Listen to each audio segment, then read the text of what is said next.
Have you ever wondered what unicorns are really like? Are they just mythical creatures that exist only in our imagination, or are they based on some truth? In this video I will answer these questions and more. But before that, I am Jeannie, your favorite facts teller. Let's start. The earliest written description of a unicorn is attributed to Ctesias, a Greek physician and historian who lived in the 5th century BC. He wrote a book called Indica which was about the regions of India and beyond. He relied on information brought to him by travelers along the Silk Road, but he also added some of his own imagination. He described unicorns as wild asses that were as large as horses with white bodies, red heads, blue eyes and a long horn that was white at the base, black in the middle and red at the tip. He also claimed that their horn had magical powers such as healing wounds and neutralizing poisons. Ctesias' description influenced many other ancient writers such as Aristotle, Pliny the Elder and Julius Caesar, who also mentioned unicorns in their works. They believed that unicorns lived in exotic lands such as India, Africa or Germany, and that they were fierce and elusive animals that could only be captured by a virgin or a king.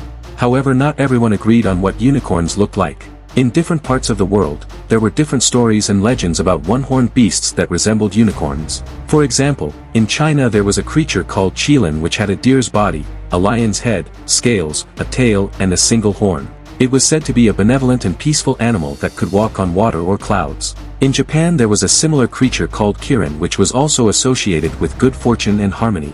In Africa there was a creature called a bata which had 2 horns on its nose that could cure diseases and poisons. And in Chile there was a creature called Camahuto which had a calf's body and a single horn that could cause impotence or fertility depending on how it was used. These stories show that the concept of unicorns was not limited to one culture or region. It was a universal phenomenon that reflected human curiosity and imagination. But how did unicorns become so popular in Europe? One of the main reasons was the influence of Christianity.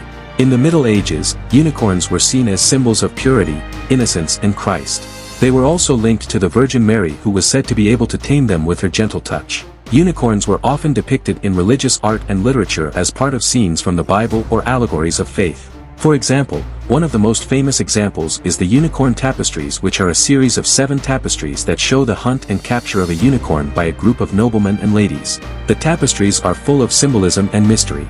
But wait, there's more. If you want to find a real unicorn in your life, you don't need to look far. You just need to look inside yourself. Yes, you heard me right. You are a unicorn. You are unique, special and magical. That's it from my end. It's me, Jeannie, signing off from yet another amazing video into the marvelous world of the unicorns. Stay tuned for our next exciting video coming next week Monday. Stay curious, stay mythical.